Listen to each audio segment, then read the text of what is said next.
আজকে দ্বিতীয় সব থেকে গুরুত্বপূর্ণ খবর, আজকে সর্দার বল্লভভাই প্যাটেল যে ভারতের প্রথম স্বরাষ্ট্রমন্ত্রী, সেই স্বরাষ্ট্রমন্ত্রীর 150তম জন্ম জয়ন্তী। সর্দার বল্লভভাই প্যাটেলকে আয়রন ম্যান অফ ইন্ডিয়া বলা হয় কেন?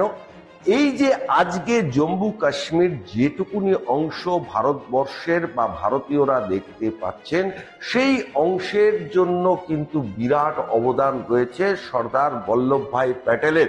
এবং প্রথম প্রধানমন্ত্রী, ভারতের প্রথম প্রধানমন্ত্রী পণ্ডিত নেহেরুর সঙ্গে কিন্তু সর্দার বল্লভভাই প্যাটেলের একটা বিস্তর ঝামেলা হয়েছিল, যখন সর্দার বল্লভভাই প্যাটেল প্রধানমন্ত্রীকে পরামর্শ দিয়েছিলেন যে আমরা এখনই, অর্থাৎ ভারত এখনই পাক অধিকৃত কাশ্মীর দখল করে নেবেন।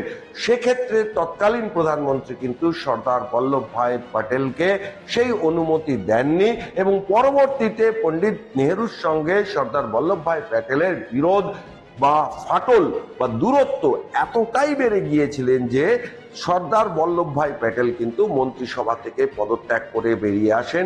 সেই সর্দার বল্লভভাই প্যাটেলের যে স্ট্যাচু অফ ইউনিটি তৈরি হয়েছে গুজরাটে, যেটা বিশ্বের সর্বোচ্চ স্ট্যাচু হিসেবে ইতিমধ্যে পরিগণিত হয়েছে, সেখান থেকে প্রধানমন্ত্রী যে একতা যাত্রার যে নির্দেশ দিয়েছেন, সে একতা যাত্রার ভাষণে কিন্তু তিনি কংগ্রেসকে রীতিমতো সমালোচনা করেছেন এবং সমালোচনা করে কিন্তু বলেছেন আজকে যে পাকিস্তানের বারবারন্ত, সেই পাকিস্তানের বারবারন্তটাই থাকতো না যদি সেদিন সর্দার বল্লভভাই প্যাটেলকে কেন্দ্রীয় মন্ত্রিসভা ফ্রি হ্যান্ড দিত।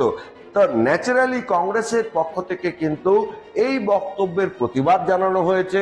এবং সব থেকে বড় কথা, আজকে এই যে ইউনিটি ফর রান গোটা দেশের বিভিন্ন রাজ্যে কিন্তু পালিত হচ্ছে, বিজেপি শাসিত রাজ্যগুলোতেও পালিত হচ্ছে এবং আমাদের রাজ্যের বিরোধী দলনেতাও কিন্তু রান ফর ইউনিটি যাত্রা কাঁথি থেকে শুরু করেছেন।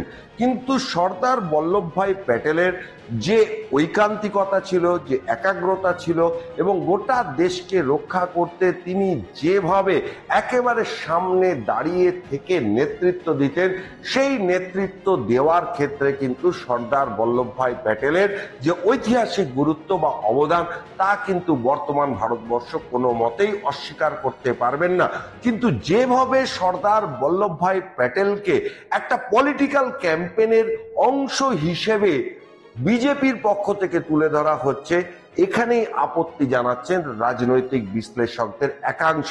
তৎকালীন সময়ে বিজেপি ছিল না এবং সর্দার বল্লভভাই প্যাটেল কিন্তু কোনো সময় সেই যে উগ্র হিন্দুত্ববাদ বা জাতীয়তাবাদটাই তিনি বিশ্বাস করতেন, কিন্তু কখনো তিনি কিন্তু উগ্র হিন্দুত্ববাদে বিশ্বাস করতেন না। আজকে কিন্তু কংগ্রেসের বিরুদ্ধে বিজেপির পক্ষ থেকে একদম সুকৌশলে সর্দার বল্লভভাই প্যাটেলকে একটা পলিটিক্যালি মার্কেটিং করা চেষ্টা করা হচ্ছে বলেই মনে করছেন রাজনৈতিক বিশ্লেষকদের একাংশ। এবং কংগ্রেসের পক্ষ থেকে পরিষ্কারভাবে সর্দার বল্লভভাই প্যাটেলকে নিয়ে বিজেপির এই যে পলিটিক্যাল ক্যাম্পেন, তার বিরুদ্ধে কিন্তু ইতিমধ্যেই তারা প্রচার করতে শুরু করেছেন। এখন সর্দার বল্লভভাই প্যাটেলের অবদান ইতিহাস স্বীকৃত, সবাই জানে, এবং তার মধ্যে রাজনীতির আকচা আকচি কোন জায়গায় গিয়ে পৌঁছায় সেটাও কিন্তু দেখবার বিষয়। এখনকার অডিও সিরিজ এই পর্যন্ত। সমস্ত খবর এবং আপডেটের জন্য চোখ থাকুক নিউজ পোল বাংলায়। নিউজ পোল বাংলা, খবর বিশ্বজুড়ে।